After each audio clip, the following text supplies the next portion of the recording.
that Biohazard was going to be going towards Starfire, which is one of his tournament characters, and was ready to go with, one of his own characters kind of in response. But it looks like Biohazard starting off with Bane, the character that put him on the map. Kitana Prime responding with that Harley Quinn. Now KP, one of those players that really does like to play multiple characters, very similar to Biohazard, but I feel like it's going to be matchup dependent. We can see Harley Quinn right now because he really wants that full screen game. The ability to keep Bane as far away as possible, because the second Bane closes in the space, well, you can see exactly why that's the case. Yeah. And then Biohazard baiting the interactive wall, but Kitana Prime responding with the air escape, clean punish on the uppercut. Now he has corner of his own, he can do some nice damage here. Freestand? No, he goes for the Hyena setup. Best case scenario was allowing the Hyena to connect, so there was no mix-up there. Going in for the Venom upper, meter burn for extra damage, but the wake-up attack is not respected. It's going to be trying to anti-air, but the neutral jump is going to see to that one. Very back and forth first life bar of the series so far. Both players playing around the air escape really well. He has neutral jumps to bait. Very clean play so far. And the Bane bomb, that's going to be a returned life bar. Very even still early on. I think we can expect nothing more from these guys. Seeing Kitana Prime in the top 8 is highly, highly respectable. Here to mostly commentate, but he's just so godlike. Here he is. But then Biohazard is no stranger to top 8, especially with this season the IPS. You heard Biohazard went straight up to 2 levels of Venom. Gets opened up though. Gave it a little bit of extra time to actually confirm it into the cartwheel, guaranteeing the full combo. Wake up is going to go straight through the Hyena, but it's not enough. We're going to see a full combo punish now, coming through for KP. This is complete KP right now, but there we go. The wake up, the armor comes through for Biohazard. In position, and there is the super amazing reaction from Kitana Prime. That's going to take the first game. I must say, Kitana Prime making some brave reads, but it's paying off so far. It's so hard to sit in the face of a Bane player, especially at grabs, but you make that big decision. Kitana Prime consistently is just following through with his confidence. I mean, super moves, they're going to have armor, and armor means you can power through gaps. Bane actually has quite a few gaps throughout the Venom. It's just the armor is not very prominent, so he's very rarely going to get punished for going for those options. There's that down one challenge on the jump in. Kitana Prime realizing that splash connected really high up. Was able to get the poke in. Now Kitana Prime now very much on the back seat. Gets an opportunity here. Big opening. Obviously it's debuffs, so that's going to be some extra damage. Look at that return damage from Kitana Prime and combos off the Hyena. There's no way Bio was going to go for a wake up a second time, so we're going to hear the play Doctor, meter burn for the extra damage, and the damage ticking over time might even cause the grab to kill. Does it finish it? Yes, it does! What a return from Kitana Prime, who was almost down an entire life bar, but able to bring it back almost just as fast. Down one into the cartwheel, a full combo again. What is going on with Kitana Prime? He's just playing absolutely out of his mind. The neutral jump, connect. Oh, and there is the return. Biohazard still showing signs of life, 100% still in the game. Well, it's all about screen positioning. The second Bane can make sure he keeps you in the corner. That's really going to be his playground. The second you pop the Venom, you can armor those options. The wake-up attack option that Harley has, the tantrum, it is a single-hitting wake-up, but that time it's not going to be going straight through. The down one, using the invincibility and a punish. Again. Amazing. Kitana Prime, that quick juggle. Keeping this as unclashable as physically possible, knowing that Biohazard at any moment now could lose the game. Hyena, chip damage. Yep, free jump in. Accidental wrong, up shot. Tries to go in for the meter burn back 3, chasing it down with the overhead. Oh my word, they're down 2 whiffs. That's 2 levels of Venom pop. Biohazard going in, and there we go, another clean game. Her gunshots are so fast, there is no way she's not going to at least trade. So Starfire, even though she's got wonderful projectiles for herself, Harley will always check them with the gunshots. But the one thing, even though Harley Quinn might have like super fast projectiles that are, they're going to be trading, they don't do most damage. Very good. The knowledge, Kitana Prime, he is not holding anything back. He came here to play. Wow, wake up as well, powering through the Tamaranian charge. That's going to be some interesting knowledge for KP throughout the rest of the game. That was a wake-up mid-range Stardust. I don't think that's what Biohazard wanted. I think he's showing signs of not being super composed. You see the trait coming through, massive chip damage on block, have to watch out. There's the environment traction as well, getting a knockdown situation. The clusters well spaced. And now we might see a comeback here from Bio. See Kitana Prime tried to uppercut that before, but a little bit too slow. Now Biohazard even things out. Kitana Prime still very much potentially to take this life bar, but this is what Starfire wants to set out, that neutral control. Kitana Prime being tricky. But this is why I wasn't too worried about the matchup we were about to see. The gunshots being so fast means it's not really going to be a complete fair game for Starfire from full screen. She's got to respect things. Question is, how does he play the rest of the life bar? Oh, what a shot! Amazing anti-air into a combo, drops it, but still. Oh, still has him in the corner. Yeah, can't whiff punish the back 3 though. That's really unfortunate. Caught on the magical end of that interaction. Neutral jump punch on the wake up. Good read, but no punish. Oh, well, another opportunity. Kitana Prime is getting so much mileage, keeping it unclashable. And then cross up! Watch out for the charge. We're going to see the trait spent for extra damage. About half that trait's going to be gone now, though. The second that disappears, KP is going to be able to trade some of those projectiles. This is make or break right now. Biohazard desperately needs to take this game, but there we go. The meter burn roll from full screen. Kitana Prime, one step ahead. I mean, this is a couple of shots away with the jump in. Tamarain charge going to connect, having to clash. He's going to take damage now, but he just can't afford the finish and the full screen positioning. This is such a tense situation. This is not an ideal clash, but he has no choice. He's going to deal some damage. Kitana Prime now on that pixel. And there we go. The charge so hard to avoid. Biohazard has a dominant game. Yeah, he's gone for the rematch, and I was just about to say, I do like the choice to go for Harley in this matchup. I feel like Wonder Woman's just going to get abused from full screen. It's going to be difficult for her to close in the space. At least, at all angles of the screen, Harley Quinn can challenge. Especially with that jump hard, right? Kitana Prime, he can make himself very annoying to deal with. Attack at ranges that Starfire kind of isn't typically used to having to deal with.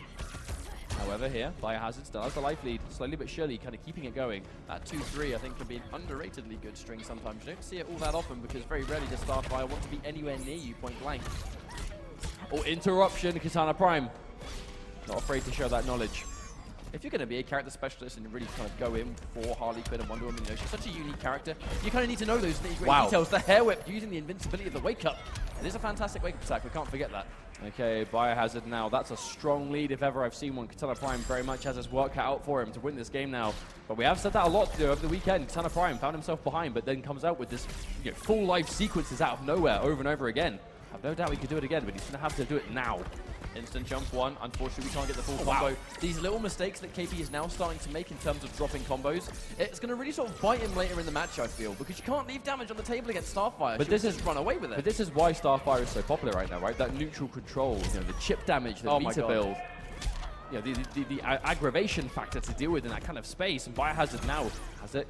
And then, of course, the long-range back three as well. So much utility. Bio's not going to be too worried about the fact that he doesn't have bar here, though. If you just look at the divide in health, all it's going to take is one bar built, and the chip and damage alone is going to be more than sufficient to put KP in a terrible position. Okay, there we go. Nice interaction. Kitana Prime. He does have Bio back to the corner. He could potentially make it work, but he has to be very careful not to take too much damage in the process. Uh-oh.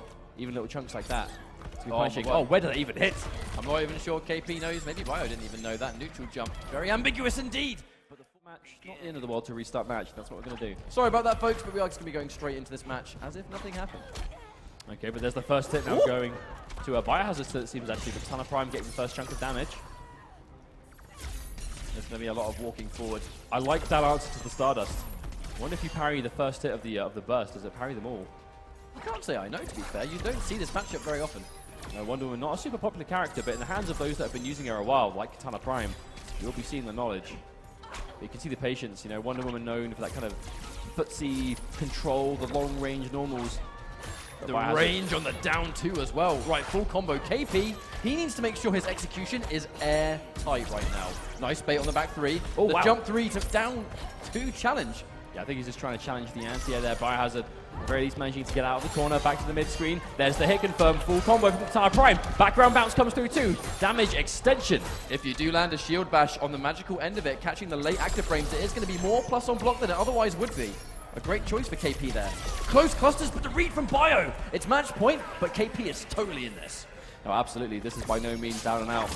And there we go, interactable, 10 points of life. And there's the shield, cannot challenge. This is going to be it. This is match point for both players now. Kitana Prime, he does have the screen advantage. KP's objective, keep him in the corner. Biohazard's goal, get the hell out of there. And there's the Tamaranian charge, unfortunately not scouted out. She has so many wake-up options. It really is a mix-up of which one is coming. The early jump three to crush the down two, making all the right decisions, but doesn't confirm the shield. Oh, that's a big jump in. Doesn't get a huge amount of damage, but gets a little bit. This is still so even. They're both on practically 700 points of health. Bio has to respect the shield toss from this range. Anti-air trait, the patience. Cluster's not going to connect, so no chip here.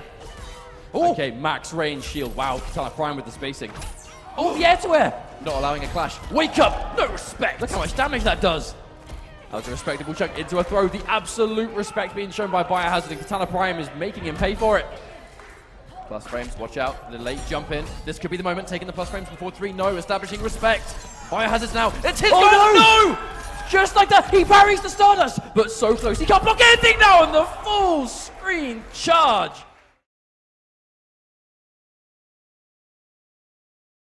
Begin. Oh, wow. Okay, cool. We're going to watch like 2/3 of it and then cut our range. We're going to let Atrocitus have the last word. Okay, now Irishmantis has lost that first hit, Hayatei.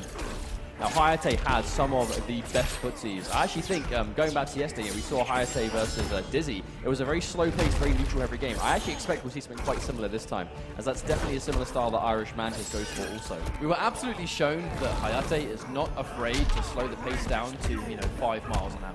If it's going to be a timeout victory, then so be it. Tries to whip punish back 2-3, but a little bit too late, and he already commits into the bloodlift. He must have been confident that was going to connect. Yeah, Irishmantis going in for the puddle like that, normally a player that hit confirms everything. He must have been 1000% sure that was going to connect. Hayatei making him pay for it. 460 damage, very respectable. So far, Hayatei has been very sort of smothering. Madness has not actually had an opening to summon Dexter just yet. Going in for meter burn breath just in case, but still, Hayatei allowing him to just whiff, use those resources, and we haven't seen a trait from Atrocitus all round. Trickiness, but the chip damage is going to do it. Hayatei with a very stable lead now. I assume we're probably going to see a cool hit, because now we find out. No, they both go in for the forward dash. I actually wonder if Irishmantis was expecting Hayatei to expect him to go for the summon.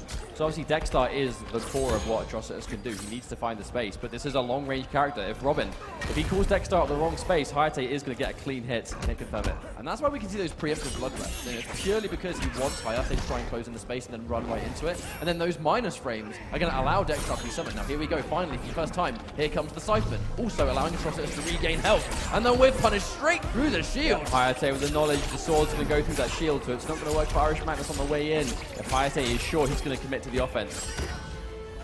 Oh, look at this game. This has just been complete Hayatei from start to finish. Irishmantis is looking low on life, and there we go, the whiff punish. This first game has just not worked out for Irish. Right, guarantees for Dexter again. I mean, there's so much work that needs to be done here. Oh, but gets opened up. Hayatei has plenty of health to work with, though. Doesn't have to worry. Irishmantis is still going with the corner swap. Oh, tries to go to the shield, but actually a little bit too slow this time. Wow. That VC catching the down one. Very rarely do you see that. Down one before the overhead comes through. I feel like this is going to be just more of a data game for Madness. It's very likely he's going to lose this unless he pulls off a miracle comeback. Yeah, he knows it's guaranteed. Yeah, I think he realized that. But when the match is live, we mean business. This match is so important. And Hayatei, no one's going to understand the importance of this match more than he does right now. Oh, absolutely. 100% time to play. There we go. A better start for Irishmantis. On the shield to stop the advance, but a throw tech from Hayatei. Oh, and there's that footsie game. You have to watch out on that whip punish, because the back two, even though it's got good range with Atrocitus, it does recover quite slowly. So if you're super prone to those whip punishes, it's going to be happy money for you, and Hayatei with a punish as well. This is a bad situation for Madness, has to be said. Okay, the trait activation. Hayatei with another good life lead. Mantis, you can see the danger, right? Hayatei really is enforcing that threat. Winning the footsie game 100% so far. There's some really strange things going on. Mantis is trying to grab in funky times. He's sort of going for these really weird bloodlifts that he normally doesn't. I really feel like the pressure of this match in particular is getting to him. You can feel the stress that he's feeling. It's causing him to make some mistakes that he doesn't usually make. Hayatei is not having such problems. Or when he tries to get the to confirm with the airborne hit, but to no avail. Irishmantis is losing quite a bit of damage on the table so far. He's got plenty of meter to work with, but no opportunity to do anything with it, unfortunately. Poking with the blood breath, getting that jump in 3. Trying to be safer, but the clean jump in, allowing a full combo. Yes, he manages to get just the end. Okay, push block. Hayatei pressing buttons out of it. Manages to get himself some more trait stuff going on here. There's the big overhead. Now, Irishmantis actually might have just put himself back in this. We can take the life bar. Yep, that's actually not so bad. Irishmantis now looking like he's back in the opportunity to win the game. Yeah, if we look at the bar difference though, Hayatei's sitting on 4 bars a meter. This whole neutral that he's playing is all involving traits, all involving specials. None of it's costing resources. So by the time he goes into the second round, he's always going to win a trait, a clash. He's always going to have, the wages to spend.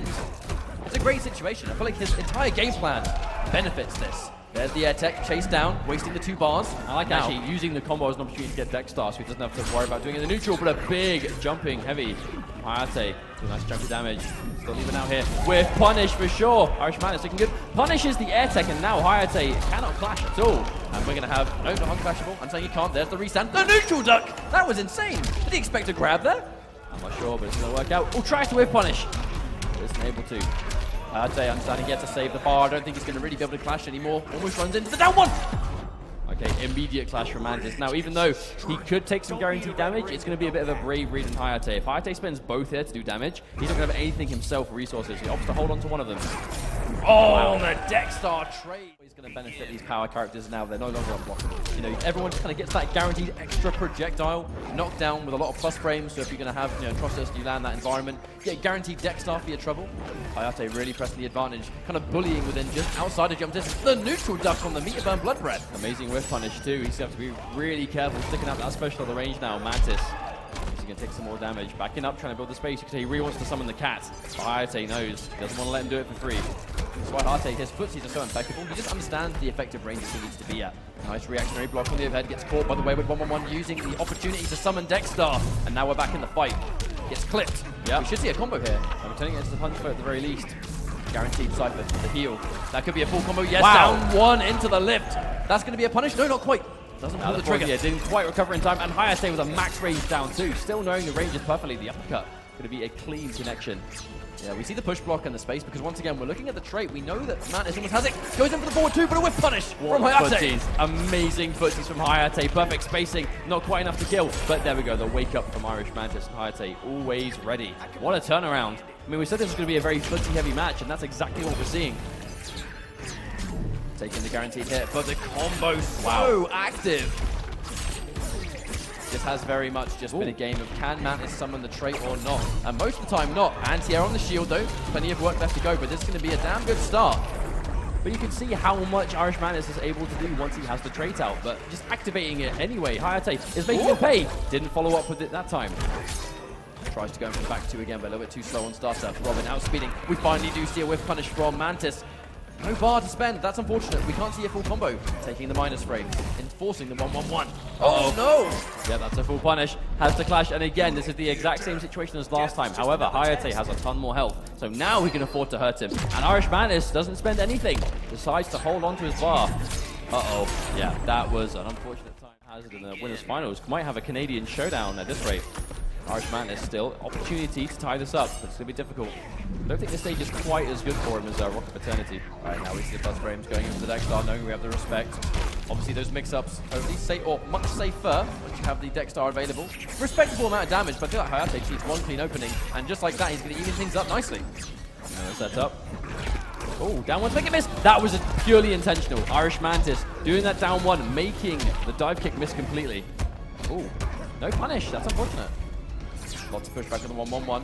The second we feel like we're at a safe distance, that's why Hayatei throws, you know, the batarang. Again, from the range. I mean, it looks like every time the Irishmantis goes to that breath, it's a little further away, but it's still in range. Hayatei still knows, always ready. Mantis, I think one thing about Mantis, though, he's totally confident being within negative range of down one. Yeah, that blood breath is not working in the neutral. Hayatei now is just ready for it. Plus frames from the forward three. Block straight away.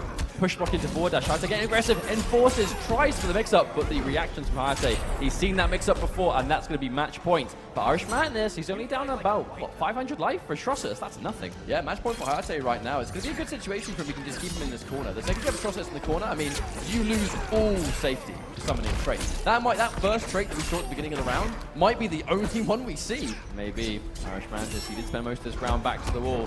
Go for again. No, there's the breath for safety. Opportunity for Hayatei. Goes for the sweep. Oh, the down one. Probably buffered. Irishmantis.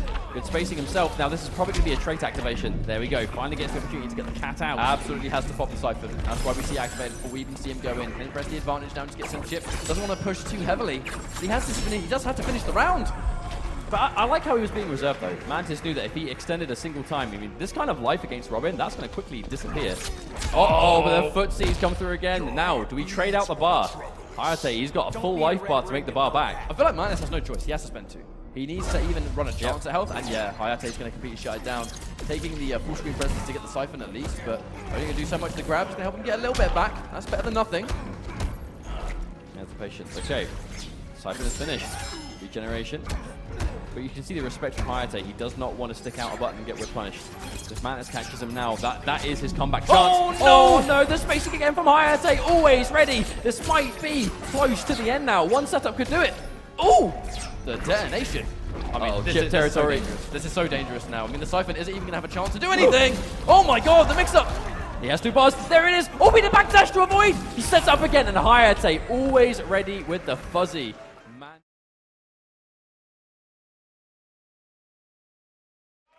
All right, so as we go into our losers bracket action, it's going to be Venality, HappyPow, NASA, Shark Teeth. Very important match for these guys as well, especially HappyPow. Now, big thing about Shark Teeth is that he has kind of premierly been using this Supergirl for a while now. He's used Catwoman before as well, but the Supergirl really is kind of like his primary character. It's a character not a lot of people are still using now to this day, but Shark Teeth keeping the dream alive. But HappyPow with that crazy flash plays very much a setup-heavy version of this character. Wake Up, neutral jump, almost bagging a full combat. That's one thing HappyPow does though. He's very, very execution-heavy in basically every game that he plays. And with the flash, he creates so many very strange and specific mix-ups that a lot of the Flash players today do actually use. Okay, there we go, that neutral from Shark Teeth, trying to keep him at bait, and there's that down to Shark Teeth. That was a very commanding first game. That zoning game was really strong. You know, it was a combination of using the eye lasers, but the frost breath on anticipation of a running man stance, so he walks right into it. A lot of awareness being shown in HappyPow. He's made comebacks before. You know, you can look at a dominant round go through, but a lot of the time, I mean, he can undo that in 1 or 2 sequences. This is the Flash after all, and are we going to see it again? I mean, if there's one character you can't count out, right, the Flash is absolutely one of the top of that list. But however, Shark Teeth's going to get a big read like that. Knockdown, no. Oh, setup indeed. HappyPow got clipped trying to air escape right as the jumping connected as well. That was just a straight up waste of resources. Hopefully it doesn't bite him in the backside later on. I mean, this isn't too bad. The biggest problem HappyPow's got right now is no bar. You know, he's just got the first meter there, but 1 bar is going to even the life lead if he gets the opportunity. But Shark Teeth now in that second life bar can clash if he wants to, or air escape, but might not even need to at this rate if he can keep this going. Background bounce again. Supergirl getting so much more damage with the background bounce. Oh, there it is. HappyPow has never been shy of using the Speed Force in combos or outside of combos. Now, that's the one thing. We normally see big damage come through from Flash's trait, but used in the neutral, it's dangerous. Used in pressure, it's dangerous. And oh my word, that hurt. Now, the thing is, Shark Teeth can actually tie up this Clash here, I believe. I think they've got 2 bars apiece, yeah. I mean, surely you deny the health. Yeah, that's exactly what he's going to do. Tries to whip punish, but not quite. No confirm into lightning kick. Sweep the leg. And there is that instant... handing himself to Shark Teeth on a silver plate for a little bit of eagerness. But that's the thing, right? HappyPow, he's historically not the most patient player in the world, but because his offense is so crazy, his set play game, his mix-ups, that's what he wants to do. That's why he plays the Flash. You know, he doesn't want to work his way in. He's a very aggressive player with the Flash. He's going to bag himself the first hit. Oh, big jumping. Oh my god. But he doesn't confirm. Wow, Shark Teeth pressing the uppercut on hit. That down 2 connecting through.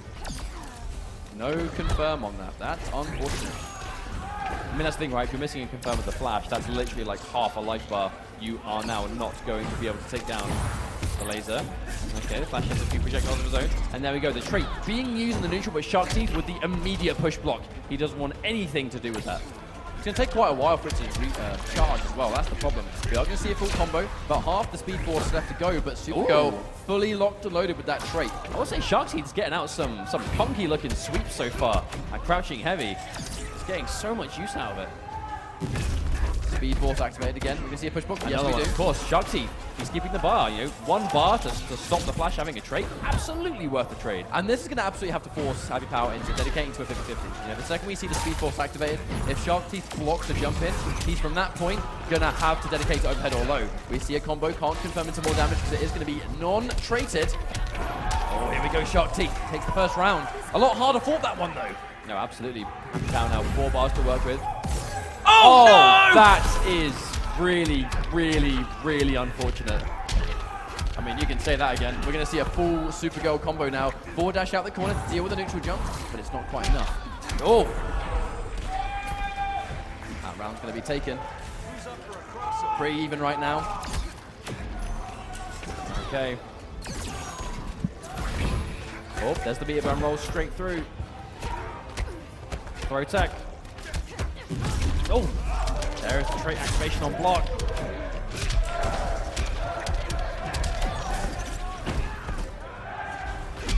Oh, wow, the deep anti-air.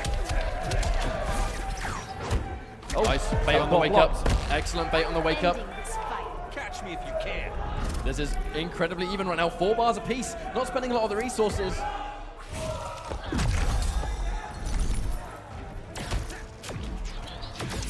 Okay, that's going to connect. That's a full combo. That's a lot of damage potentially. Gets the corner positioning as well. Ground pound comes through. Wonderful tech. Oh my god, this is close. Oh my god, it goes underneath. The environment interaction save today! This is insane. Okay. Insane. Oh my god, the Speed Force. I've never even seen a Speed Force environment before. What was that? I love Shakti's going for the air laser as well, just to bag him out of the trait, but HappyPow is going to get that. Eliminated completely. When you're in losers bracket and this happens, you just know that there's no more room for error, right? Especially seeing as this is a super pivotal tournament, because these guys are finally being in this European event where they kind of really have to go against themselves, with the exception of the rest of North America. There's not a lot of North American and Canadian players here. Okay, another setup. The delay wake up from HappyPow. Sweet patience though. Finally, HappyPow. Super careful. Instantly shutting down the Speed Force. I like it. Okay. There's an opening chance here. Near enough to the corner to get a full combo. That should kill. Oh no, doesn't get the end. Oh, backs up too. Nice anti-air, clean stuff. Okay, what's he gonna do here? Pretty even on bar for now. Sharky, I love the way he's playing that neutral. Those instant air lasers just trying to occupy the space. It's really keeping HappyPow at bay. I say, HappyPow, a very explosive player, looking to keep himself on the offense, but Sharky's really slowing him down. There we go, coming through again. Back 3 full combos, but it's one of those things where HappyPow takes so much damage on the way in, he gives himself so much work that he has to do when he finally gets in close. But that's it, right? That's the age-old thing. Flash is kind of character that when he gets in once, that's when he's supposed to make it count. But Sharky punishing the air escape. HappyPow playing right into his hands. We're going to whiff that air grab just to get some meter. Okay, there's the instant low. That's probably going to be the life bar. Very unlikely HappyPow will drop this. Oh, yeah, keeping it meterless too. Wants to hold on to as many resources as possible. He only has 1 bar. Can't afford to spend it there. Whoop. Oh, jump! That's a perfect way to bring this comeback, but he misses the combo. Very unfortunate. It's very nice guy Shark Teeth giving an opportunity just to try the combo again. But he has got the clash. He's going to get it. Send HappyPow back to that full screen. And 200 life. This is dangerous territory for HappyPow to be in. But if he gets in once now, there's going to be no more clash to save him. Do we see the Speed Force save? Taking the minus frames on the sweep. Activating now the push block. Guesses right on the 50-50. That is such a pivotal block for Shark Teeth. Jump in. Shark Teeth is being patient now, not trying to anti-air because he knows. You got 1 more lifeline, Mustard. This final game is all HappyPow's going to have to work with. Wow. He manages to bag the first hit also. It's a great way to start, but there's a clean down too. Right, set up into the Speed Force. Delayed wake up in Speed Force to make it last even longer. Whoa! Delayed wake up into instant push block. Shark Teeth is playing this matchup so well. And it's exactly why we're going to see him in this top 8. And if he moves on, it's going to be this kind of clean matchup knowledge that's going to see him through.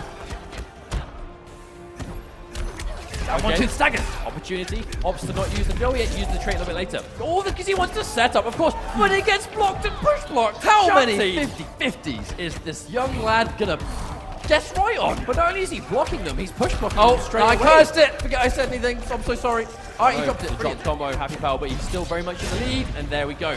Another interaction coming through. The anti-air. Good trade for HappyPow, but just misses the combo. Yeah, almost felt like that jump 3 was so active on hit, he just didn't have the chance to recover. Going in for the jump in, but catching the end frames of that laser with punish. Okay, combo opportunity now for Shark Teeth. Could even things out here if he manages to land this. Set up again, yeah.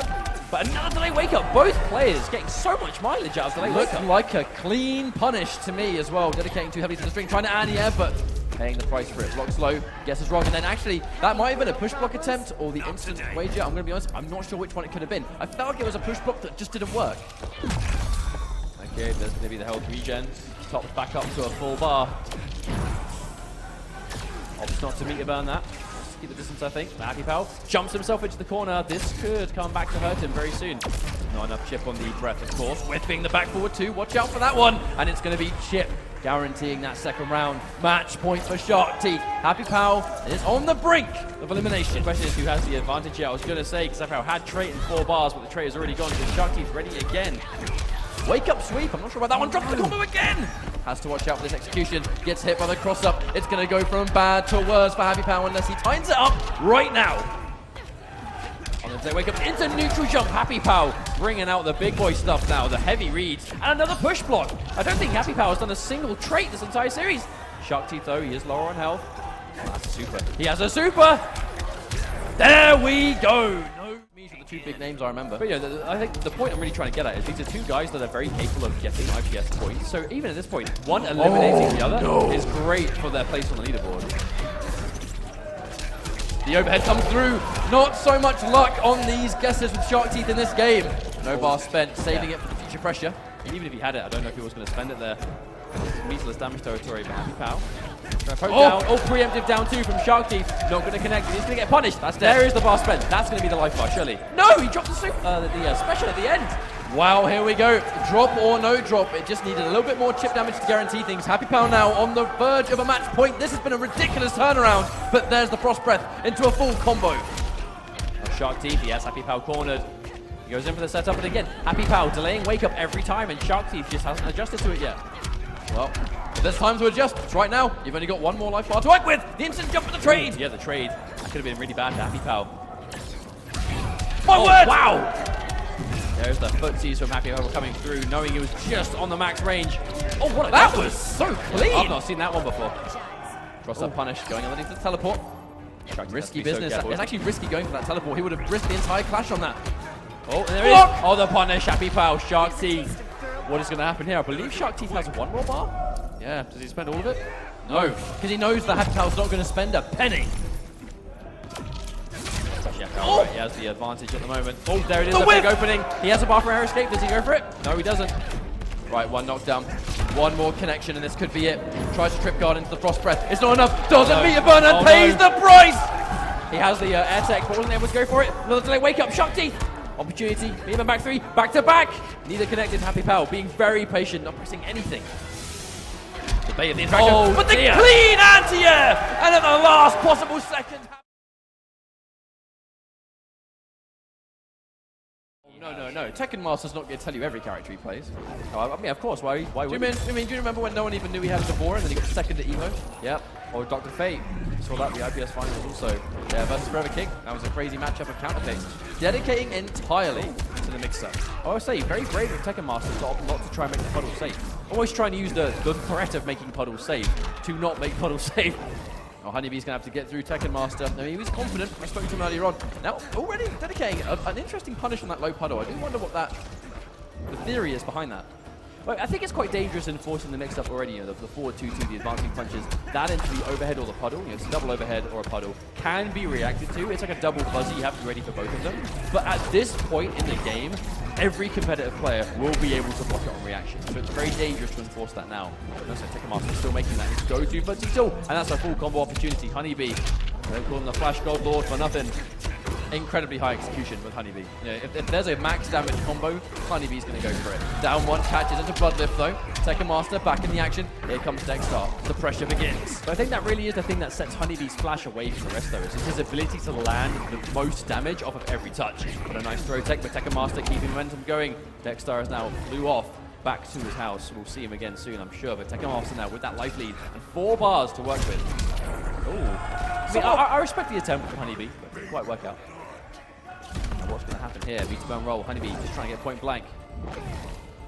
Yeah, that back forward 2 is going to cause quite a lot of those, like, you know, distance-based situations. Atrocitus not really seems to be a zoning archetype, but he has got tools that can establish range. Well, I mean, the Flash has to get in, right? We saw the breath be not so much an effective footsie tool against Robin before with Irishmantis and Hayatei. Against the Flash will be a different story. He does not have the long limbs of Robin. He does not have access to those quick, you know, super far-range attacks. So the breath is going to be a big problem for him.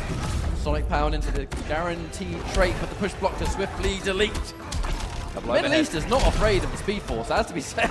No, of course, they play around it so well. You know, Tekken Master has to be a big fight vocal on Twitter here, saying that he thinks the Flash should be adjusted. Seemingly, you know, seemed to be like he wasn't looking forward to playing this character, but he is playing the matchup with a lot of knowledge, I must say. It's worth going forward. You know, if you're going to be fighting off against HoneyBee, it's kind of obvious what character he's going to play. Even if you don't like playing against a character, even if you don't like a matchup, you'll still be ready for it. You know, you're still going to be ready for it in a competitive setting. HoneyBee is going to have to work pretty hard to get this comeback. A wonderful throw tech. Down 1. You know that down 1 was buffered into puddle as well. Oh, hang on a minute. No! This is one of those clashes that you don't want to have to do, but you don't have a choice. HoneyBee has to clash. Still takes damage. Isn't able to get a combo either. Dexter projectile. The slow cat ball, still good though. right? Have to take those mix-ups. Guaranteed trait ball. And Biohazard, they both play Starfire. You know, they actually both have the same character on like their tournament team, as it were. Well, they both did play Deadshot back in the day too. Yeah, exactly. You know, well, definitely Bio more than HoneyBee in that respect, but still, you know, they have access to it. But they're looking to continue that. We know HoneyBee has access to a Starfire, but doesn't want to play it. It seems really looking to stick with the main boy. Caught by the active frames to the back forward too. Got to watch out because the second you get clipped, that's not just initial damage. That's damage over time. HoneyBee. He was able to punish the string that you saw, but didn't have a bar. You can see the flash. He's known for those crazy damage potential, but if he doesn't have a bar, maybe not so much mid-screen. Yeah, exactly. Oh, the reversal. Of course, this is one of those matchups that if HoneyBee can get the trade on that special move, you used to be able to get a combo. Not so much anymore, but it used to be a very important part of the matchup. Obviously not quite possible now. Now, what's the wake-up situation going to be? Trying to press the advantage. Does he dedicate? He does indeed. Knows he can get maybe one more. Dedicate again. The reactionary blocks from HoneyBee. You know, some people say you can't react, but at a high level, if you set it to be training, a lot of players now can detect whether it's overhead or low cover. You're seeing, you know, Tekken Master Atrocitus right now, you can see he's very much keeping it basic, right? He's enforcing the mix-up every time he's blocking forward two. He's forcing HoneyBee to get the fuzzy, you know, keeping him stressed out. So it's not the easiest thing in the world to do. You know, it can be done, but it's definitely not super simple. But there we go, HoneyBee managing to punish it. Has bar this time. And there's the clash, Tekken Master. The goal here, the goal here is just going to be to undo that work. You know, he's going to spend a couple of bars, keep the other two. Kind of needs the other two to deal with the health bar that Flash has left. Yeah, he's not going to dedicate. He's going to try and play it a little bit safer if he can. You know, he can Deck Star for another time. Now can HoneyBee defend, or is he going to try and find a moment? There's the puddle. Oh no! Oh, he dropped the back three! That is a disastrous back three, and HoneyBee seizes momentum straight away. The environment interaction, and there's the punish for Tekken Master, still showing signs of life. That's going to be the first life bar, so Tekken Master able to patch up the problem pretty quickly. But how can he go with it now? Doesn't have the cap. Wow, that's one way of dealing with it. No fear. And this combo is going to take just long enough that he can get down to Dexter. And now it's high time. Blocks the wake up, can't punish. Will we get the pressure? Again, does he dedicate? No, he doesn't. Oh, the sweep. I love the matchup knowledge, knowing you can still no profile. Plus frames. Not challenged. Now look at how much damage Tekken Master was able to do. You know, that was almost a half-life sequence, and most of it was on block. And there's a punish. Tekken Master testing the reactions on the block from HoneyBee. One.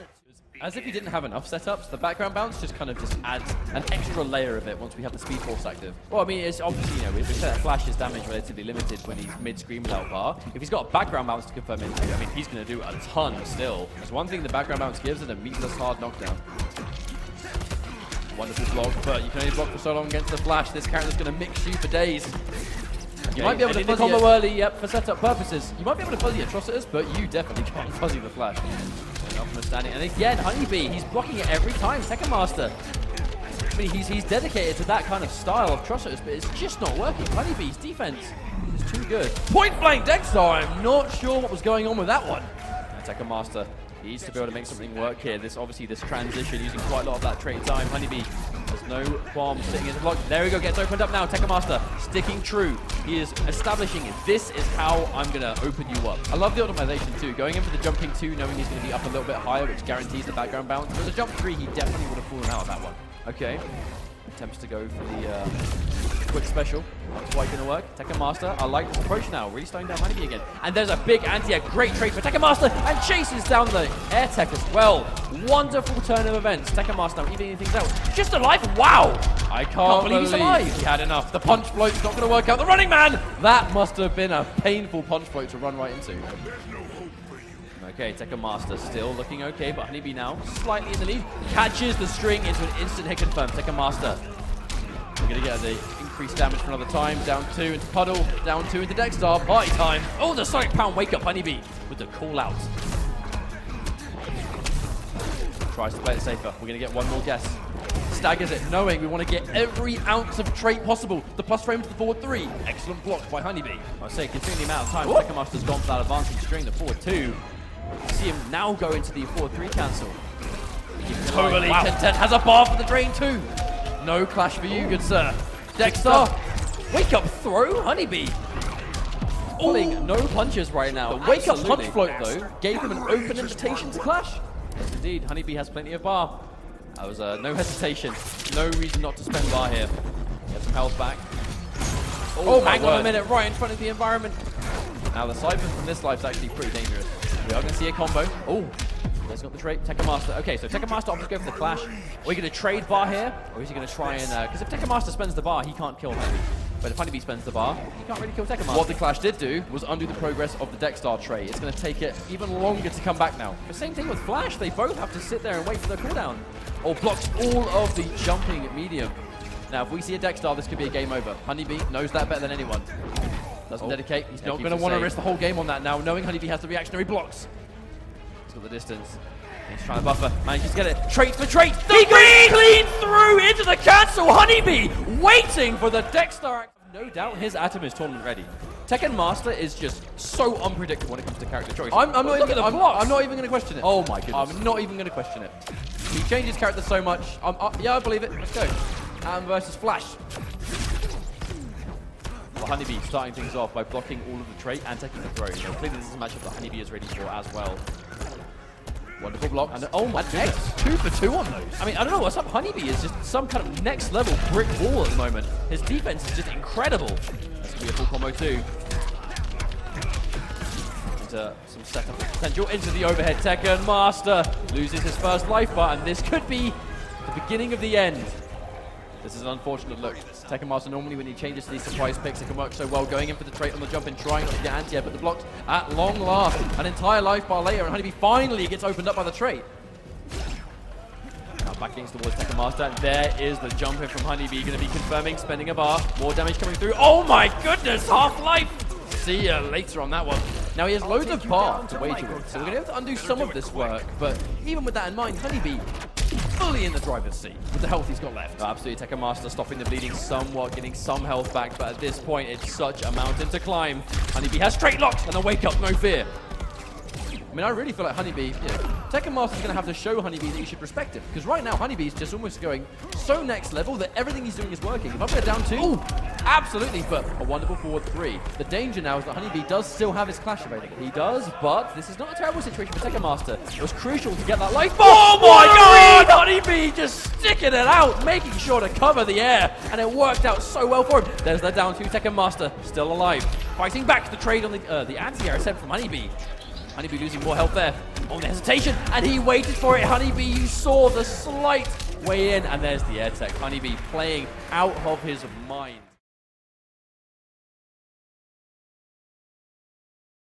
He wants a second opinion, apparently. Nice. Instant down 1-2. No messing around. There wasn't just that, it was a forward dash into down 1-2. HappyPow is pulling it. No stops. Nice catch. Instead of getting the full combo, we're going to use it. Summon Dexstar. Manus had that problem before versus Hayatei, where Hayatei just did not allow him to summon that Dexstar trait. And that really was the main thing that caused him to lose. Oh, the whip punish. Irishmantis is ready. Doesn't have Dexstar, but this combo is going to almost get it back to him.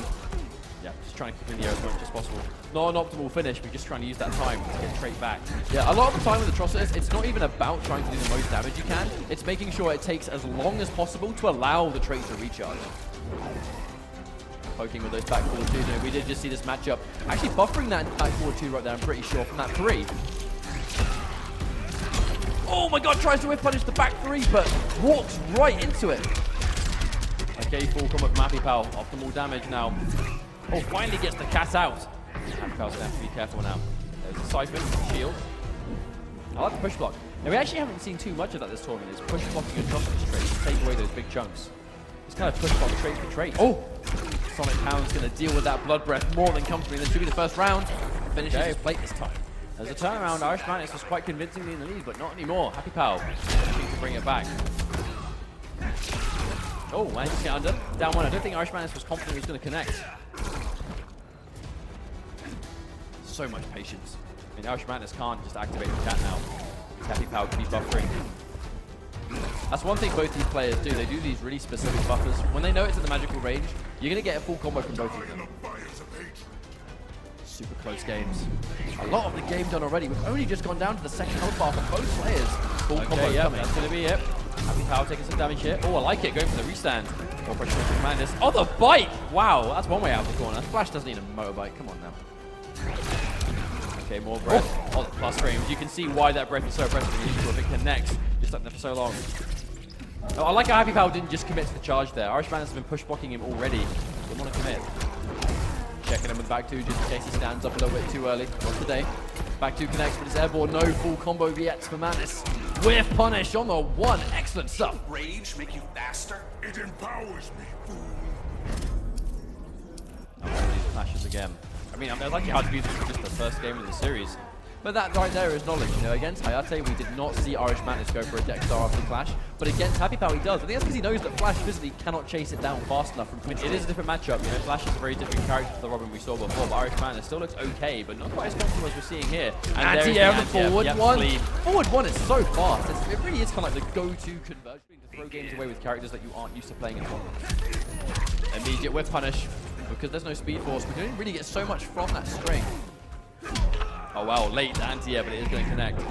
Ends the combo very early just to get the trait. You know the importance of Atrocitus trait and Atrocitus without, especially against the Flash. The main objective, wonderful! The main objective when you have the Atrocitus trait is always to activate the siphon. You want to get as much health regenerated as quickly as possible, but that was a wonderful armored interruption, as you said, from HappyPow right there. Knowing that in between, yep, knowledge. You can back free a lot of those situations. But that's the thing, if an Atrocitus player is using Dexstar to try and make puddles safe, he's doing so with a move that hits once. You could use the armor of a meter burn back three to take that hit and get a full launch. Whip punish, back forward two. Yeah, let's go. Of launching, HappyPow looking for another one. This could be a pretty one-sided game. He does have Speed Force ready, but there's the catch. Oh my word. Oh, he still gets the trade. Absolute knowledge. In those situations where you know you're going to trade, you're going to kind of go in for that slowdown punch because the animation is still active for a million years. Dexstar's out of the party. That was a punish. What? HappyPow with the knowledge. That was immediate. He was 1000% ready. So much damage. You could have done even more damage if you wanted to. Right. Finally see a connection from the puddle. Dexstar. Yeah. I mean, he has so much work left to do. The Siphon, definitely the good tool. Force the plus frames. Get as much health back as physically possible. Keep him blocking. And the grab's going to be the icing on the cake. But that was the key word, right? HappyPow was just blocking the entire time. He hasn't pressed a button for like 10 seconds. He has such a life lead. Don't want to throw it away. And he walks into it. And that is just tragic. The second HappyPow decided to fight back, he was getting anti-aired. But that's why, you know, he's being patient. If he presses a button against Atrocitus, it's going to get opened up. And that's Irishmantis' way back into this game. But he's not giving it to him. And there we go. Isn't even going to be able to air tech here, yeah. And even if he did, this is the that mix-up got adjusted. You can still back three those situations, and what a whip punish that was. That was a very questionable start from Irishmantis, very uncharacteristic. But I think it goes back to what you were saying before, right? Expect the unexpected. These are two guys that have played each other so many times. We're going to be seeing a unique side to both of them. Oh! Now, I respect the attempt from HappyPow, but just out of range. Irishmantis recognizing it, and that's why he goes to safe activation. Okay, setup time. Respect. Good block on the overhead from HappyPow. Oh, wow. Look at the hit stun. Isn't actually able to enforce something. There's a ton of damage over time on that meter burn version as well. Like, let's not underestimate the extra damage it chunks onto with on the punch. That is a mega punish. Yeah, that's the worst punish I think you possibly could have done right there, but there's the push block. Undo the speed force. Have the distance now. Dexstar, no room to whiff punish. HappyPow just kind of sit there and hold this. Okay, and the grab, get that corner positioning. Irishmantis starting to fight back. He is low, but this is still a matchup that can easily turn around. Oh, what a whiff punish, getting straight through the shield. And the only reason that worked is because Irishmantis forward dash, and the shield takes a while to follow it. I mean, it doesn't go at the same speed, right? HappyPow doesn't stick out the limb. Whiff punish attempt from Irishmantis, but again, a little bit too late. Catches the puddle. Running man this. Oh no, cuts the damage very early to get the trait. Not having the trait was such a common theme before. Well, the thing is, Irishmantis, he was like, what, like 1% life left, if that? So if he was going to do something crazy to try and get the life return, that's going to be it. Okay, the breath connects. Wall blocks coming through from HappyPow, the patience showing. Not going to bite on the down one. Every down one from that range is always going to be buffed into a puddle. Because if it connects, it's only going to connect because you stuck a limb out, guaranteeing the combo. Wow, I cannot believe that connected. Looks like HappyPow, he actually almost looked like he went in for the whiff punish, but it was just a little bit too late. Irishmantis stuck out the full string, committed to it. The long leg of Atrocitus. There's the whiff punish HappyPow's been trying for. Manages to get it this time. Dexstar almost half gone already. Down one, trade to the trait. Giving him time to life. Here comes that plus frames for another time. The question is, does Irishmantis be patient when he gets straight back? Be careful! Sticks out a button preemptively, and HappyPow ready for the whiff punish this time. See, Irishmantis, he has to be careful pressing anything now in that range. If HappyPow can whiff punish, 2 for 2, surely. 2 to nothing. Interesting. And a forward dash again, Irishmantis, he wants to be aggressive here. Trade.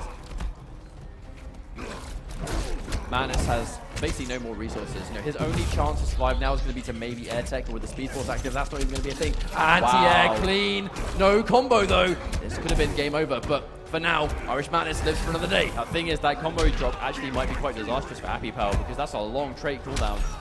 Oh. Backdash. We're actually nearing super. Wow, that grab is now going to ensure super territory. Watch out. Oh, watch out! He hits him, gets the cat. I think it's so does HappyPow. Don't do anything he can react to. He has the super. Oh. He has to be so careful. He's looking for it. Oh, the grab, HappyPow, making it way too obvious. Oh, chip damage, HappyPow. They're absolutely respecting both these guys' options. Just take their time. Every game has been met with a player select, and they're just thinking, head in the hands. What is going to be happening here? This is the time to make those decisions. Lots of patience from Happy, but now the forward 3 comes through. A lot of chip damage has been done. Nothing substantial yet. Now, we must not count out HappyPow. Remember, he was down quite convincingly against Sharks. He was still able to break it through in the end there. So definitely not out for sure. Combo, background bounce. Oof, no, won't need it. Keeps it nice and basic by his standards, at least. Challenging those staggers for the down 1. I mean, Atrocitus has got one of the faster down 1s in the game. Now, I like the way Mantis is dancing around the interactable there.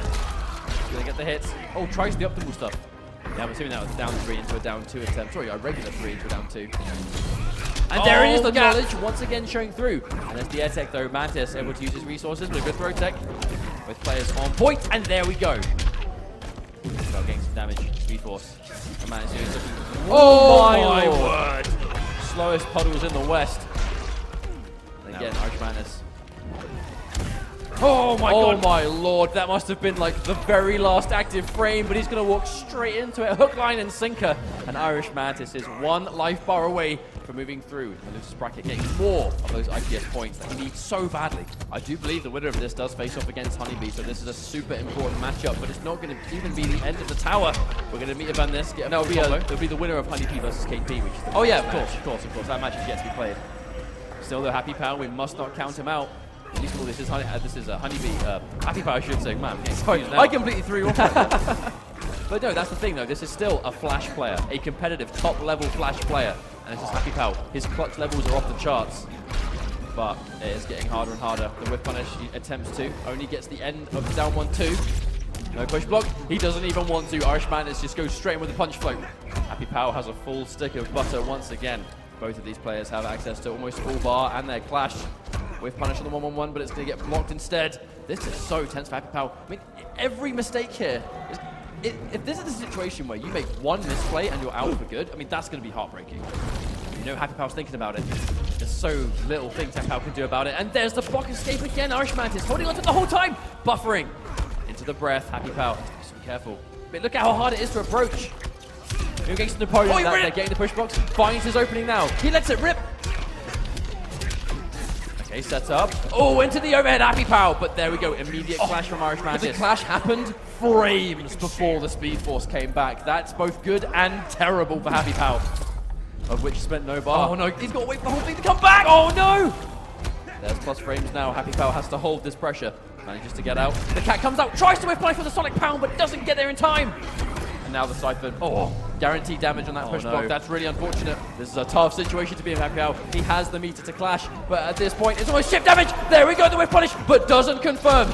Oh, the trade. Tries to come over, but doesn't manage to get it. The down 1. Oh, so close. That push block was crucial. Oh, he pressed the button. Irishmantis gets hit by the overhead. The stacker from HappyPow again. This is so close, Mustard. So close. Here goes into the meter burn. Is that going to be enough? Push block. Oh man, he manages to find the way through the overhead, but doesn't have the bar to get the combo into a stagger throw. This is make or break the last hit. Oh my god, we have a match extended! I cannot believe my eyes! How does this happen? And there we go, the puddle comes through. He has the flash straight ready to go, but will not get the chance with the immediate clash. This is so important. Does he trade it out or not? That is it. No, he does. He spends the bar. He's going to get a little bit back. He needs to. But he's got trait. Is this going to be the game winner? No, the punch float says no to that, sir. What's the follow-up? The delay. Oh, the grab, HappyPow. That was so brave. The full string. Try swift punish. Not in range. Sonic Pound. Oh my god! The reversal grab from Irishmantis. That is what it came down to.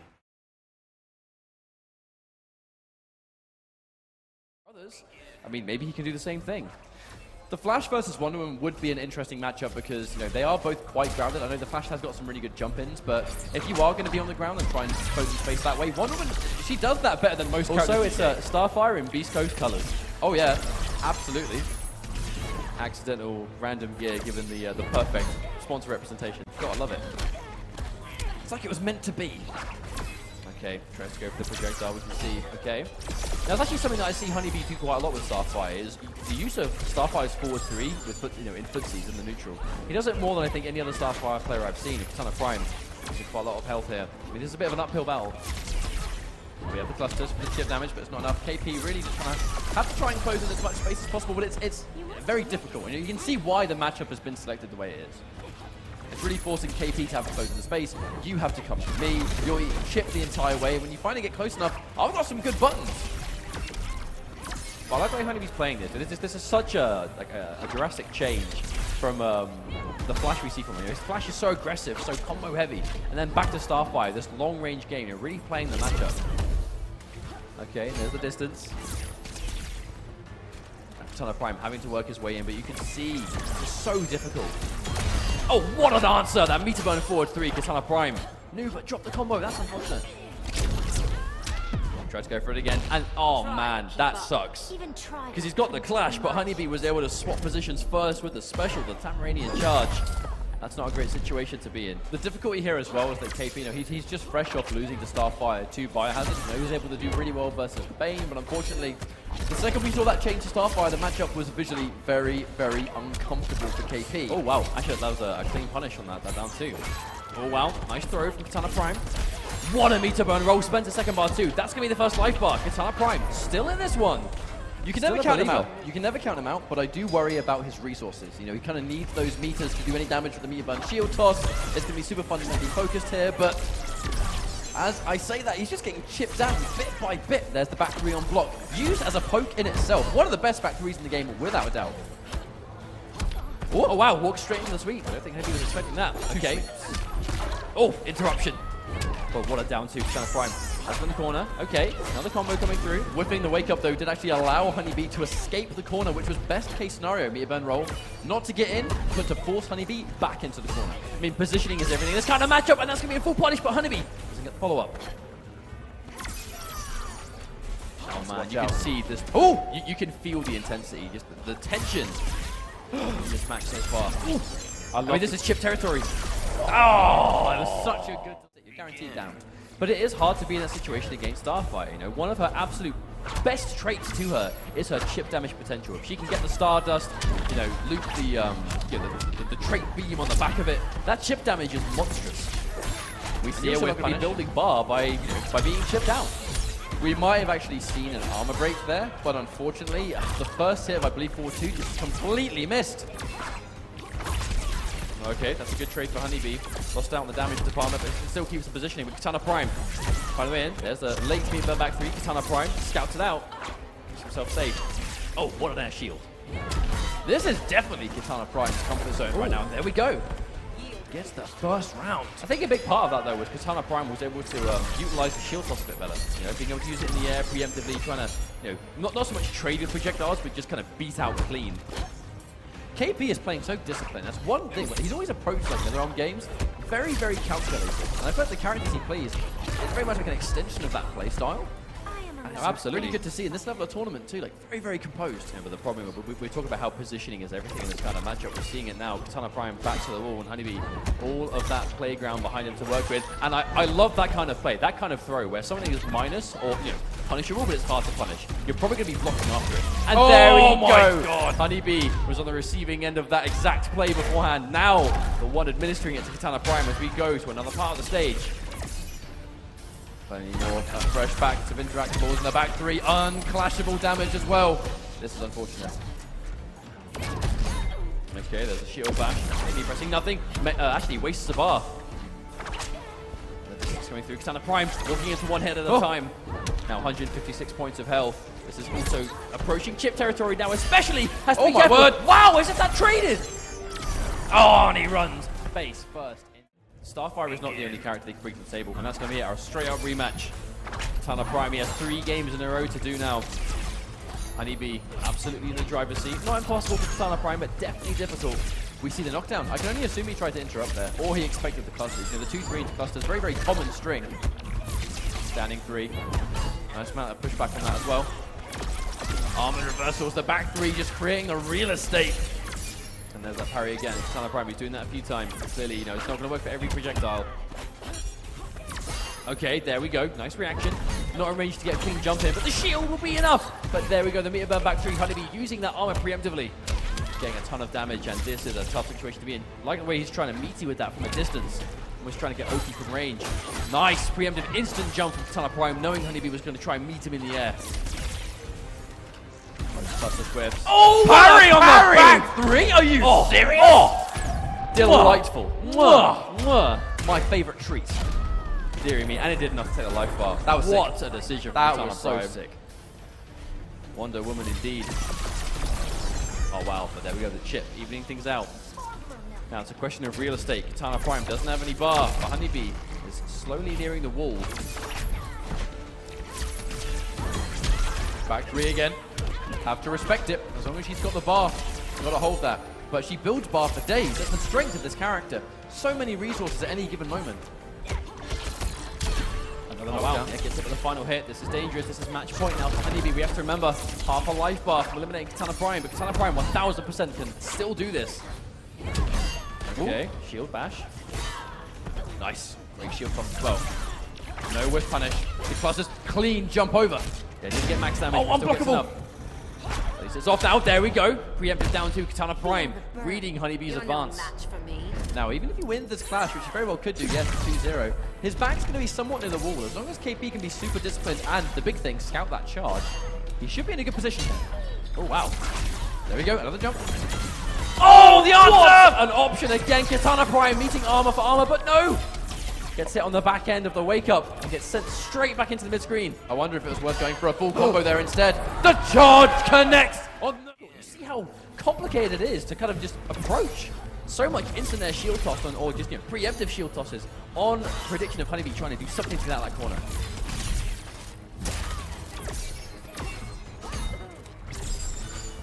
It's such a slow-paced game. Oh, again, I mean, Kitana Prime, that is the biggest adjustment by far, is the placement of those jump shield. Because he's either kicking out clean or trading, and it's always in his favor. Exactly, it's making HoneyBee have to really second guess when he goes. And the second he hesitates, allows KP to close in the space. Watch out for the hair whip. You see, HoneyBee was able to throw Kitana Prime towards the wall. HoneyBee, was no for it. Oof. He got a clean jump, but couldn't get the conversion. That's really unfortunate. Would have been so much grounded damage.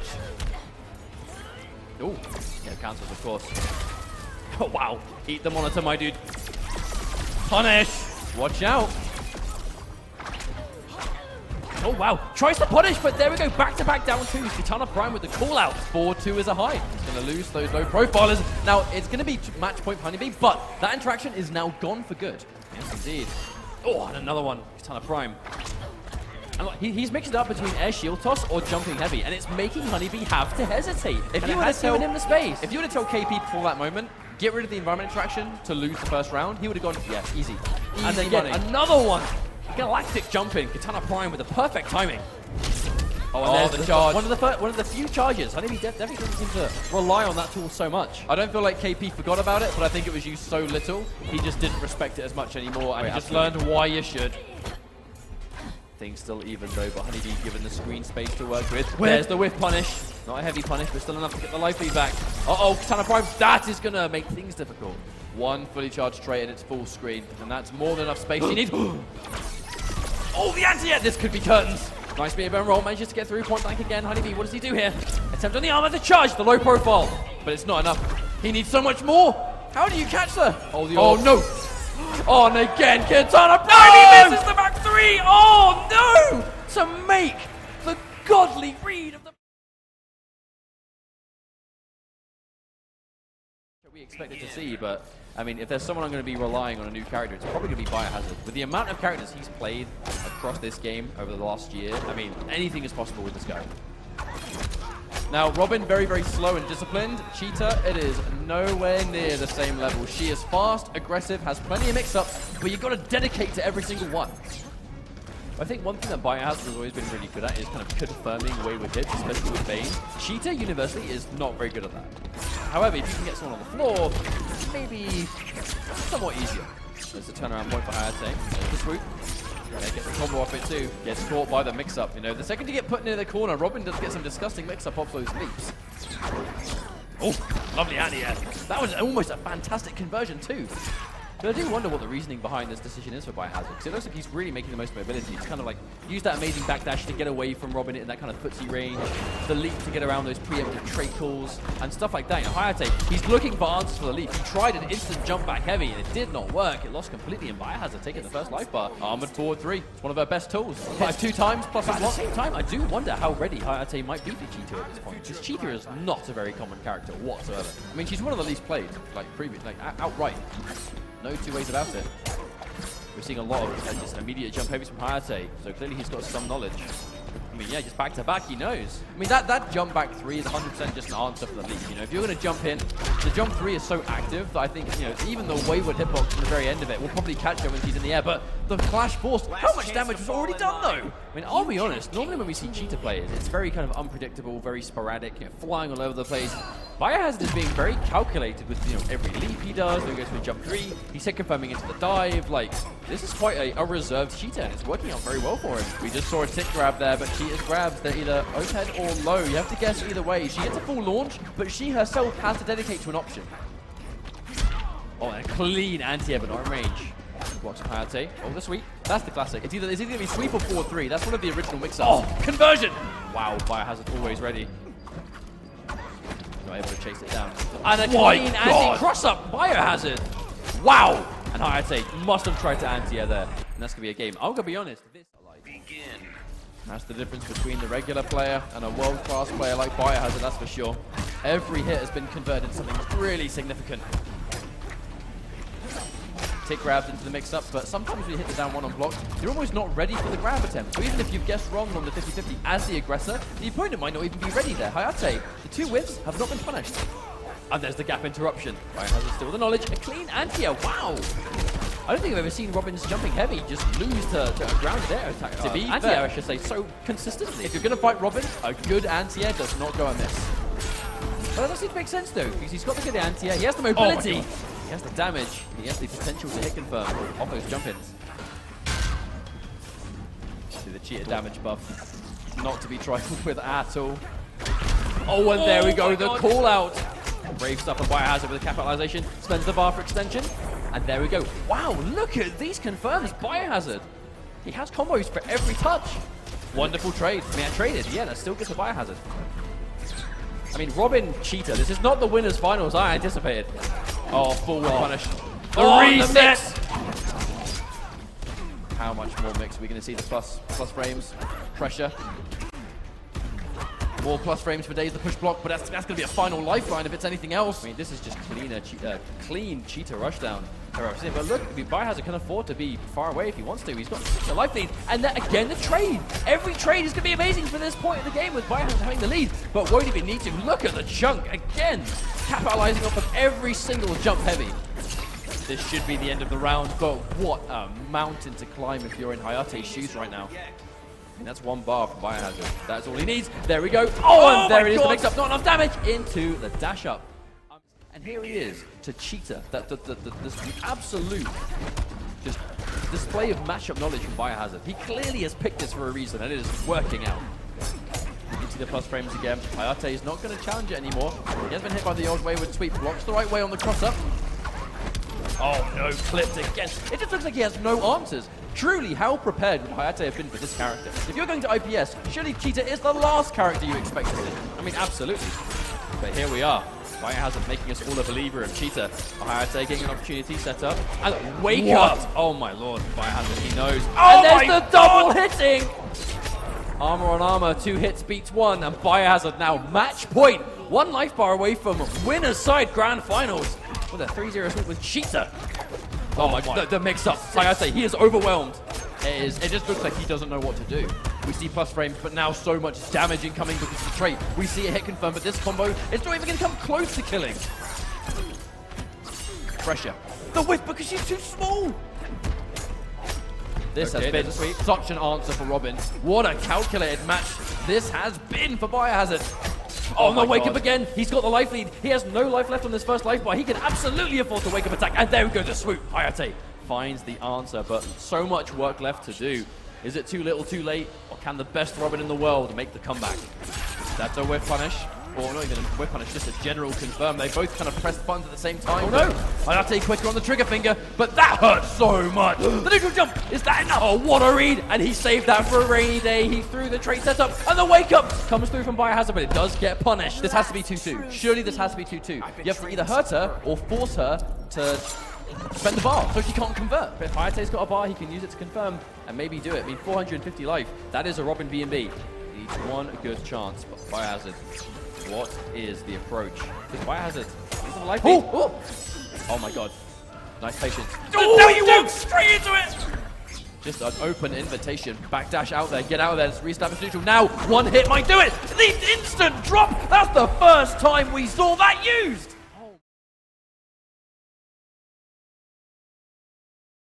Will the crowd get behind him? Will they help him bring it through to the end?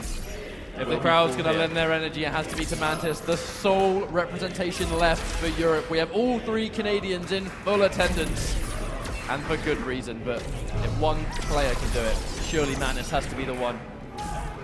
Oh, he has no choice but to be.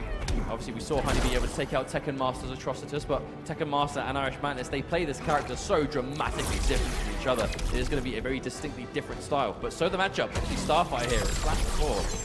But that right there's knowledge. You can get that trait guaranteed the second you've got the puddle, which means as long as she's got trait, you just can't bloodlift anywhere on screen. Irishmantis attempted the anti-air, but will lose clean. Going to jump in there. HoneyBee now has the full screen. Can't imagine he has to get close. Yeah, I mean, of course, you know, you're going to throw out that puddle, try and catch him doing something that low on life. It's almost guaranteed to lose. But you know, I think we talked a lot about Irishmantis needing first place. HoneyBee himself, you know, it would definitely help him to get as much points as possible. You know, this is a guy that had his breakout performance at EVO last year for this game and has been, you know, here and there, and is always, you know, considered a very top player, best flash in the world, always right up there with points. But you know, with Biohazard confirmed for finals, you know, HoneyBee wants to be right there with it. And he has a good running. He gets top 3, it's going to be a great position, but right here we see that corner pressure established. Mantis has had such a hard time just cracking the armor, being within even an effective range. That's what Starfire does better than basically any character in the game, especially against someone as grounded as Atrocitus. You can't get in against her from the air if you're Atrocitus. You have to be on the floor, and that's where she wants you to be. And there we go. There's the first part of last year fighting nothing but Aquaman players. And then this year, obviously fighting the likes of Sonic Fox constantly in bracket, picking only the Flash and forcing himself into Captain Cold. I think that really must have given him some hard truths of, look, I know you're the best Flash in the world, but you can't win this alone with just one character. Some of these matchups are just too bad, and you need a backup. And then Starfire is that backup. She covers so many of the matchups as well. And you know, she's not just a secondary. HoneyBee has put some serious time into this character, and it really is showing now. Obviously, Irishmantis is no slouch himself.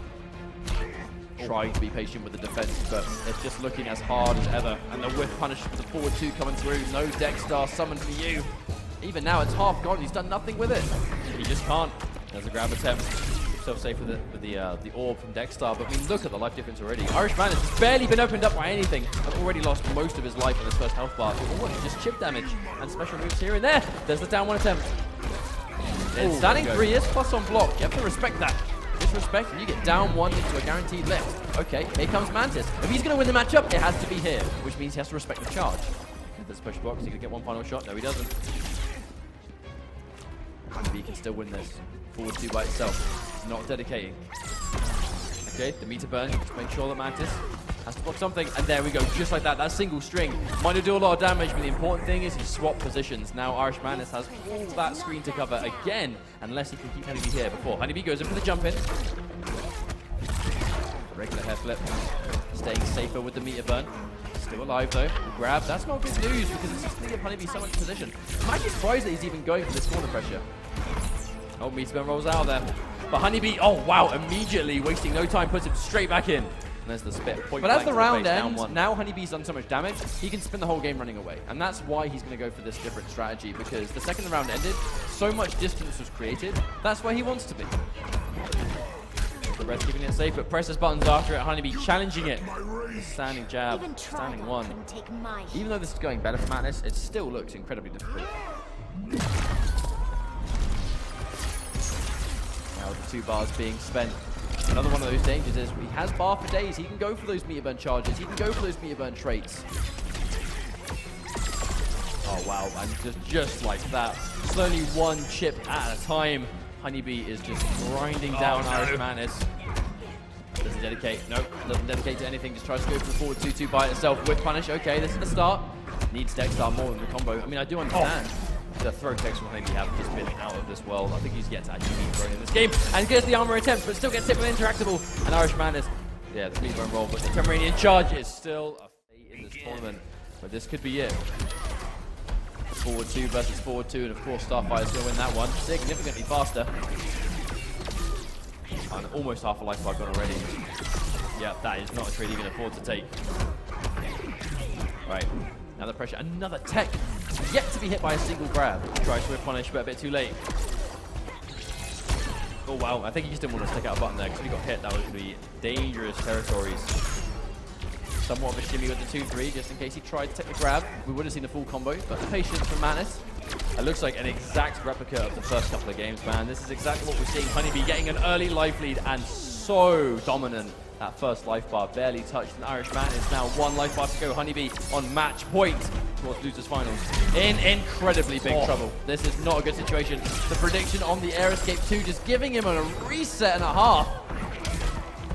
Dexter's coming through, but I mean, this is so stressful as Irishmantis. Surely he's going to be stressed out fighting this matchup. The comeback isn't even possible now. Oh my word. Oh my lord, so much chip damage, and he's got half the bar of trait left to go. There's a hit but has no bar. I mean, poor Irishmantis, nothing he can do. HoneyBee has been too dominant, and he has no bar to confirm either. And can't even let him grab, at least let him grab you, HoneyBee, just once.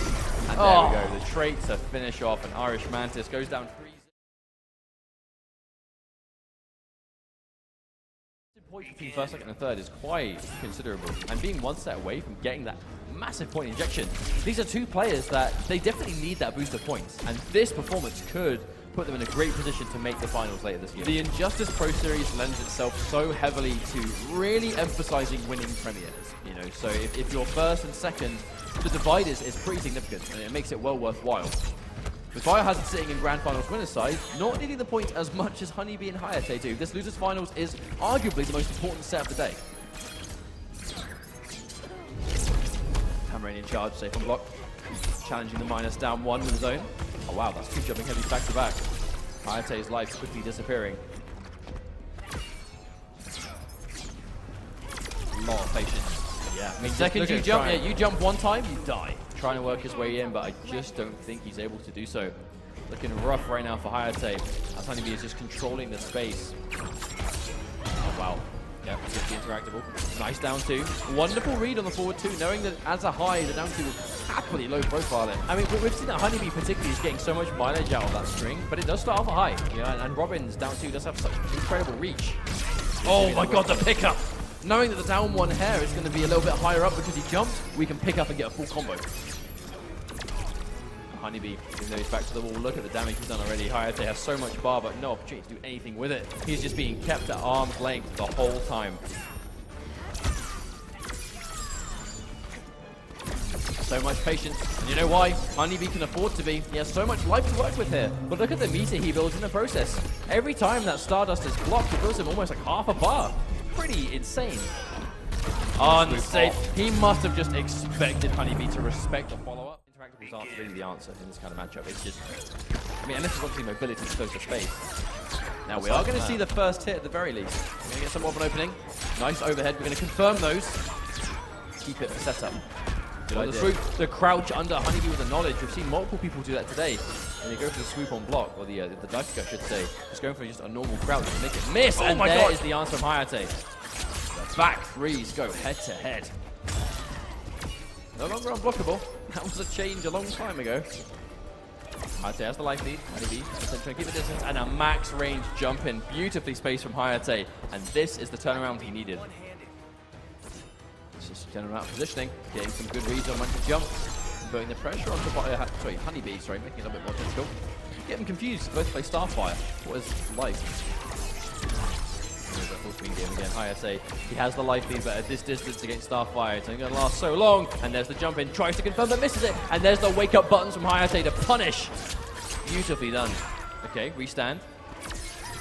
We're not going to allow. Yeah, we're not going to allow the scope for wake up attacks. That's one thing, Starfire does so well. It's a mix up of what wake up attack is she going to do at times. Similar to like a green arrow or something like that. I think there's a lot of a number of wake up attacks aren't really wake up attacks. But it's the threat of the wake ups that are wake ups that lets the fake ones kind of work. You know, it's that kind of age old mind game. Obviously, Hayatei having some options. There's a life lead, but you can see him still trying to struggle for it. If he sits on full screen, he is eventually going to get tagged. Could be disastrous, depending. And there's a lot of bar though. Big jump in. I think he was just expecting that to be blocked. I don't think he was expecting it to hit at all. Okay, dive kick too. Overhead. Good block from HoneyBee. The patience. Having to really enforce those plus frames. And HoneyBee has no choice but to respect with the down one hair flip. Oh, the cool. One actually a really good trade. Hayatei. Oh my god, no! Tamarani in charge. That was very dramatic. It was. Because just look at how quickly the life was undone. Wow, still got the clash in. Hang on a minute. Surely he has to spend 2. No, but that didn't combo. It must have been the second hit of the dive kick that he clashed. Yeah, it must have been. All right, now we're back to even. With the bar still in the tank and half a trait. HoneyBee can still chip him to death. Oh, he doesn't have bar. That's the problem Hayatei is going to have now. These trades, can't afford them. Oh, the block damage. Oh, the jump! The sidekick jump. Really difficult for you to approach. And, you know, at the end of the day, sometimes you just got to jump. Sometimes you just got to read that they're going to go for a projectile and you're going to jump. And if you have the long range jump ins like Robin has, you can definitely go for that at more ranges. And we saw the same thing with Wonder Woman before with KP. Now the first hit went to Hayatei in the previous game. I think first hit's actually going to be super important because the second she gets a bar of meter, you know, the meter burn properties of her trait, just massive damage across the board. If she doesn't get that, you can be off to a much better start, but unfortunately it's not going to repeat history in this next game. Before we even start, and there's the Stardust. Look at the spacing. Stardust does have multiple ranges you can throw it, so it does require HoneyBee to be on point. He has to read, is he going to try and jump in here? Is he going to forward dash? Is he going to sit back? It's not a simple case of just throw it and hope for the best. Oh, whiff punish, of course. Hayatei's not going to let him get away with that one. One person in this tournament is going to sit there and wait for a back 3 to whiff. It's going to be Hayatei. This guy has some of the best footsies in the absolute business. Oh, wow. HoneyBee went for the trait there. Didn't actually get it to come out at all, but still lost the bar. It's recharging very slowly. There's the interrupt. Very clean. Chip damage for days. I actually think that might be the first time we've seen Hayatei go for the, you know, the uppercut into meter burn all day, and HoneyBee punished it the first time. Still has the chip. The knowledge! The knowledge from HoneyBee, showing who's strong now. He does have a little bit left on this life bar. He does have the screen. Oh! Job done. This is incredibly close. It is. I mean, it's hard to call, and it was always going to be. You know, these Canadian players. I think HoneyBee, Biohazard, Hayatei have been some of the best, you know, inarguably some of the best players from that region of the world, and they have played each other so many different times across the year competition. Starstruck? I measure up. You don't. Again, another even play here. Clash can go towards HoneyBee this time. But he had to spend all of his resources to win the trade. He had to win that clash situation, which means he has nothing now to do the increased chip. It really is the meter burn, adding the mid on top that forces the bar. Here comes that head confirm. Oh no, drop the combo. Yeah, the forward 3 is quite tight off that. But this might be it. Okay, nice situation. Oh! To wake up. First time we've gone for that string, but there was no mix-up. The mix-up is between low or meter burn forward 3. So yeah, she's the kind of character that, you know, you really stand up in reaction to those overhead options, but that's going to be a throw. Hayatei, I decided destruction from HoneyBee. But Hayatei, he's taking the time. A few moments in between game 1 and 2, and look, the perfect spacing again, Hayatei. You always ask yourself, why doesn't HoneyBee go with the flash in this matchup? I think it's more the fact that with Hayatei having some of these amazing footsies, and the fact that Robin has more grounded range, I really feel like that's just something that HoneyBee doesn't want to deal with. Instead of letting Hayatei control the pace of the neutral, HoneyBee wants to pick a character that forces that exact same plan against Hayatei instead. Which is why we see Starfire. Hayatei might be 2-1 up, but these games are 100% being dictated by HoneyBee. You know, the speed we're playing them at, the range we're taking place. Hayatei is closing the distance by doing some really, you know, basically dangerous stuff, because he has no choice but to go for, you know, those risky jumps. He's taking out buttons to whiff punish. But it is on HoneyBee. He's controlling the distance 100%. But it seems that Hayatei, when he gets a hit, he's making it count. And HoneyBee is chipping him down one move at a time, but when Hayatei gets an opportunity, that's a big amount of damage coming through. Oh, like exactly here, right? That kind of big jump in, going to be connecting nice. But if you try an anti-air with a back 2 and you're not on point, you eat a full jumping for it. Chases wow. down the tech. Yep. This is a great opportunity for Hayatei. It's going to be match point. 1 round away from getting the run back against Biohazard. HoneyBee might be able to bring this back. Who knows? Tamaranian charge just to get out of there. It's not really as an attack. It's used as a corner escape. Oh, shit. Give it to me. Oh, attempt to press the button, but the patience. Hayatei not pressing anything. I love the way Hayatei opts to go for those far throws as well with the trade, because he knows if you get the opportunity to summon it back, you can either trade or give him the opportunity to combo off. Oh, there's the explosive. Oh, and there is the answer from HoneyBee, sending Hayatei back towards the full screen again. Getting the first life out of the way, but there's the option. Hayatei knowing exactly what to do about that interaction. Now, HoneyBee, he's going to win this clash, but again, if he's going to spend those 2 bars, he's going to have to spend a lot of this time just rebuilding those resources. Oh, there's a big jump in again. You can see the range. Hayatei being able to throw out those jumping attacks, really kind of challenging HoneyBee on the ground. Oh, they're jumping again. There's the charge out there. HoneyBee, just like that, is full screen again on the opposite side. We're going in. Oh, I love the mix-up. That last minute air dash. And again, HoneyBee's found something that works. Oh, he's going to go back to back down 1. That's full combo for Hayatei. He doesn't have a clash anymore. This could be it. 1 potential hit here. Could be everything. Hayatei. There it is, the patience maybe. Plus frames. Oh, the dive kick! He has enough! But there's the air tech. Doesn't commit to the full string though, HoneyBee. Still alive. Has to be really careful. This is chip territory. One hit could do it. He finds the trait. 1 mistake, and he's out of there. Goes in for the jump 3. He's push block. Watch out. Oh my god! Screen! How else you can get on? Absolutely makes some noise. Robin versus Cheetah is a matchup I think we can all be happy to watch. I mean, it's not what we expected, but it's what we're going to get. We have Biohazard bringing Cheetah to the table, and Hayatei with that world-famous Robin. Well, it's late in the night, but you can still feel the energy in the room. Everyone's having a good time. But the down 2, that is such an answer for Robin. And again, Biohazard spinning the bar. Misses the combo. Actually, it might be the first combo he's dropped with Cheetah all day. The block from Hayatei. We saw a lot from Hayatei in Winners Finals. He was trying to anticipate and meet those dives air to air. Perhaps the adjustment is to sit down, but no! All the air tech gets chased down completely, and Biohazard scratching away to almost take this first life bar already, and what a read on that meter burn forward 3 again. Biohazard looking like he is not slowing down. He has come here to win. Are we going to see a straight 6-0 versus Hayatei here? Like, that would be insane. I mean, maybe. Obviously, it's very early days to say so, but Biohazard, he is playing with momentum, and he gets the confirm again. Every single time he gets that jump heavy, he is getting a combo. And there's the knockdown 2. Face full of floorboard. Oh my god, Robin. She's just all over the place. Someone close the cat flap. Okay, the exchange again, the air-to-air, Biohazard winning it, the double jump in, the knowledge. You could have at least acknowledged that really bad joke I just made. Yet. I mean, you're still not listening! I mean, there are more important things to attend to right now, like the fact that Biohazard might be winning this first game of Grand Finals winner side. Tries to whip punishment against him, back dash. What an answer!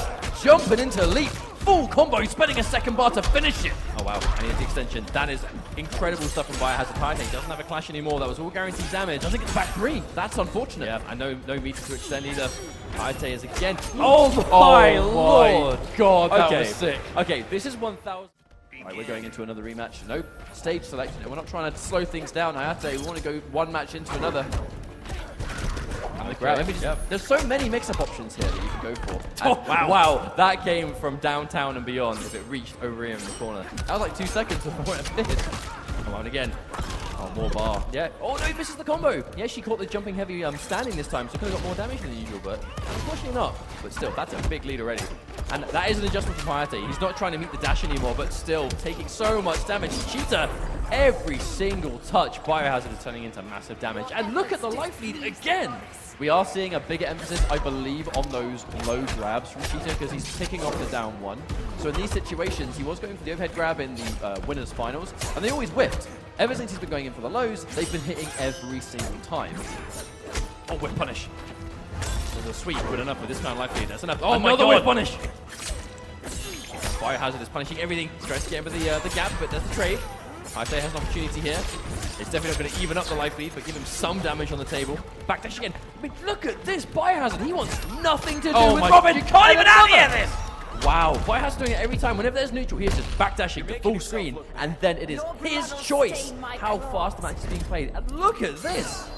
Biohazard looking very good for taking another game, and that's Hayatei can make something work. But I don't know, it's tough. I mean, a trade anti-air. Every single time Hayatei is doing damage, Biohazard's taking damage back himself, unless he gets whiff punished. Yeah, he dials in for a tick grab for another time, because the down one connected actually allowed it to whiff completely, giving him the punish. One of the risks you make as a grappler, I think, sometimes when you tick, if it hits, it's just not going to be your situation. Going in front. Oh my god!